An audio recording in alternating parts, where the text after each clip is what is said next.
What is going on, everybody, and welcome back to my channel. If you're new here, welcome. My name is Black Apino, the Apple Guy, and today I'm going to be doing a short video on why I think you should get the Sony a6400 if you're looking to start your first YouTube channel. Now, I'm not going to get too much into the specifics of this camera because I've done a few videos on that already. I just wanted to talk a little bit about this camera. I did a poll as to which camera I think I should talk about when starting or which camera would be best for starting your first YouTube channel, the Sony ZV-1 or the a6400, and the a6400 won out on that poll. So I'm not going to go into too much details on this. I'll drop a link in the description for my playlist on this camera in terms of me talking a little bit more in depth on it. So I've had this camera for roughly about 7 months. I believe I bought it back in November. It was really my second camera choice because I bought the Sony ZV-1 and I had just gotten rid of my Panasonic, so I wanted to try a different brand.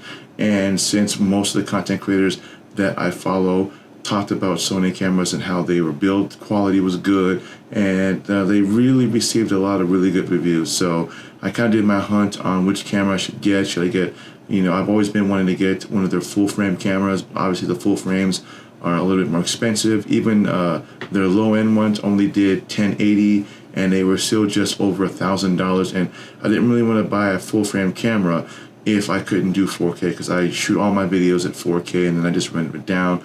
And it would have made no sense for me to buy or spend over $1,200 for a camera that does 1080 when I can already do that on my GoPro. So a little bit more research and found out about the Sony 6000 lineups. And the a6400 was pretty much on the top of the list in terms of bang for buck and what you could get for this camera. So I bought the a6400. So I bought this body only. This is the $900 is what it would cost for the body itself. It's an APS-C camera, and it does crop when you are shooting videos. So what does that mean? That means that it tends to crop in a little, or kind of gets a little bit closer in when you're doing your video. So depending on the type of lenses that you're using determines how much cropping in it's going to do in terms of what the video is going to look like when you are editing it. So I bought this, and then I actually bought my first Sony lens, which is this right here, which is the Sony. This is the 3.5 to 5.6 16 and 50 millimeter lens. This has a OSS lens, which means it's an optical steady shot.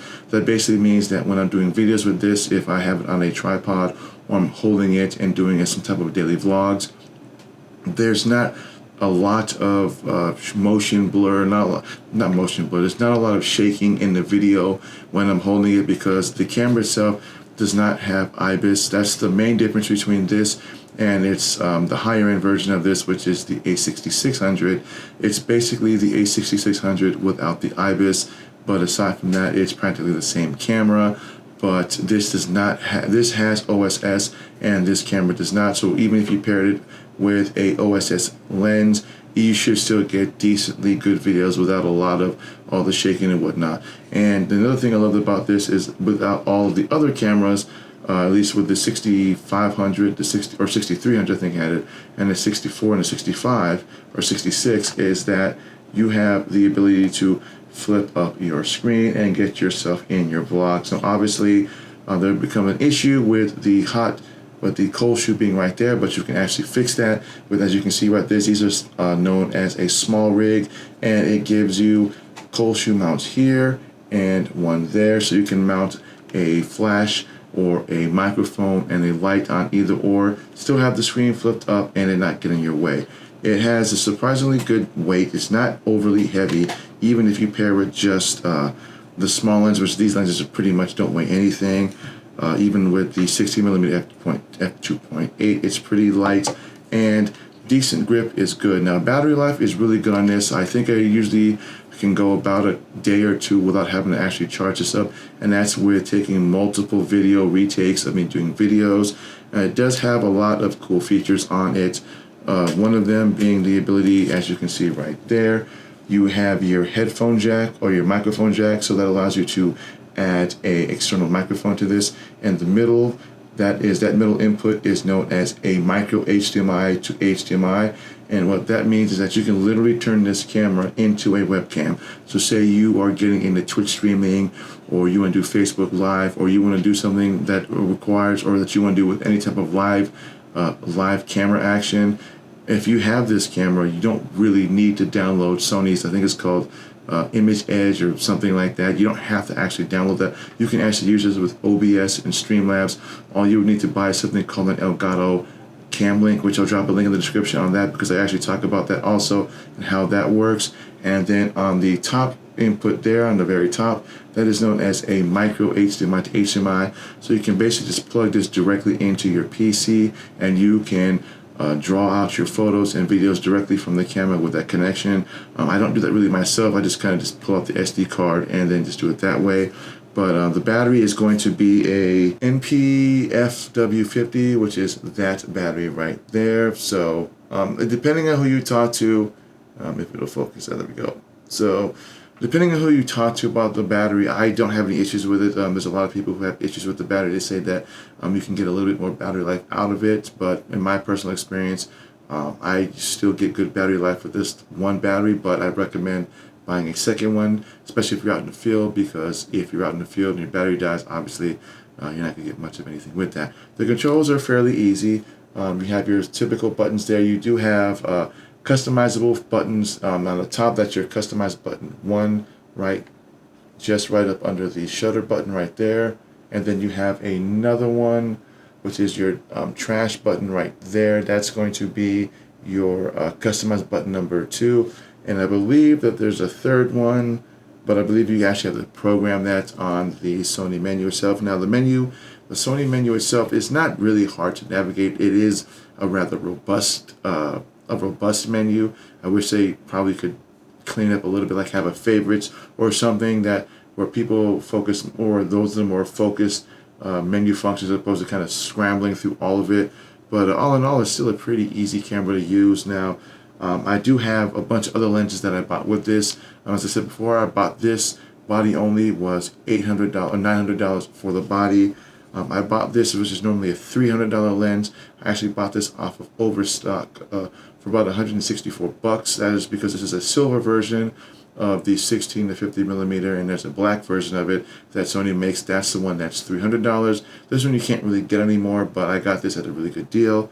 And then I got the 16 millimeter f2.8, which is also another good wide-angled lens for the Sony camera. It's about $224 on sale right now at Best Buy.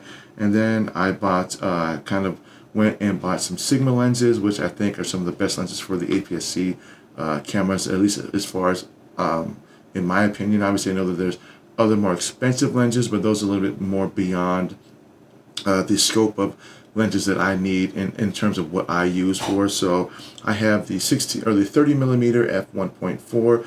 I use this lens primarily for all my thumbnails, because when you're trying to do videos with this, especially when you have a 1.4 or when you have a crop censored camera, 30 millimeter tends to crop in a little bit more, so you either have to sit further back, which makes it a little bit more difficult, especially if you're doing any type of vlog where you're just sitting in front of a camera lens, because then you're going to have to wear a lav mic, or you're going to have to pretty much just sit further back to do that. Some people can do that if you have a room big enough to do that, but for me, I really can't do that. But these make an excellent, I use this as an excellent lens for my thumbnails for practically all my videos now. So when I do thumbnail video, or when I do my thumbnails for my videos, I primarily just use the 30 millimeter. And then I have the best lens, at least again in my opinion, when it comes to pairing with an a6400. That is the Sigma 16mm f1.4. This one I think is around $400, and the 30mm is around $300. So there's a $100 difference between the two. But if you're looking for a good vlogging lens for an a6400, I would highly recommend this lens. And I did a review on this lens as well as the 30mm, and I did differences between the two, which I will drop in the link below if you want to take a look at that. But this lens is an amazing lens. Paired with this, even when it's cropped in, you don't really lose a lot. So you don't have to sit further back, because it still gives you a wide angle. And paired with this lens paired with the camera, even with the lens as big as it is, you would think that it'd be a little heavy, or that it would fatigue your hand when you're holding it. But actually, nope, not at all. So this is what it looks like when you actually have it connected. So that's as big as it gets. So even with this nice little grip right there, just simply holding it like this, you don't really get any type of fatigue in your hand. You don't get like any type of crampness in your hand from holding this. You can literally hold this all day and, you know, works perfectly fine. So that's pretty much all I got for this video. Now, would I recommend this to anyone who's looking to start their first YouTube channel and they're looking to want to kind of upgrade from a cell phone to a camera? Yes, I would recommend both the a6400 and the Sigma 16mm paired. I think it's the best combo that you can get for this camera. So again, I want to thank everybody for watching this video. And again, if you're new to my channel, don't forget to smash that subscribe button, hit that bell notification. That way you don't miss content when I drop it.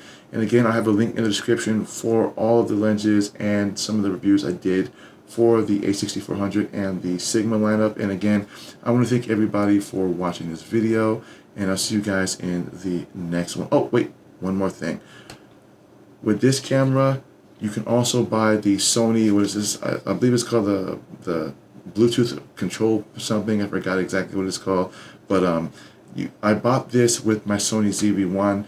Since this is a wireless remote control, you can technically pair that with this. And with a power zoom lens, such as the 16 to 50mm, you can actually control the zoom in and zoom out with that lens. As well as if you pair this to this camera, you can actually control both recording and photos. It's actually pretty cool, and it does have a customized button, so whatever you just customize on the camera, you can simply just tap on this and it selects that customization for whatever button that you use. But that was one more thing I just wanted to put in there.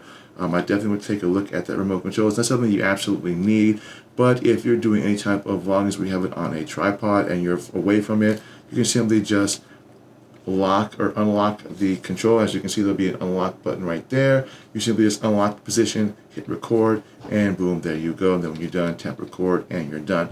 So again, I want to thank everybody for watching this video. And again, if you're new to my channel, don't forget to smash that subscribe button, hit the bell notification. That way you don't miss content when I drop it. And again, my name is Black Apino, the Apple Guy, and I will see you guys in the next video.